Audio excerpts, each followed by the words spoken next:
در زندگی همیشه آرزو داشته باش. به آرزو زندگی بسیار مشکل است. به مقصد بسیار مشکل است. میگویند زندگی به آرزو شیرین نبود. زندگی را آرزو شیرین نبود. اگر تو آرزو داری به کسی میگویی که من گونه آرزو دارم، مقصد دارم، اولا آنها تو را مسخره میکنند. بعداً به حالت میخندند، میگویند تو چی و این گونه آرزوها چی؟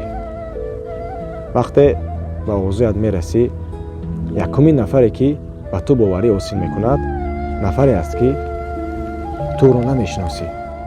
بعداً ناامید نشو.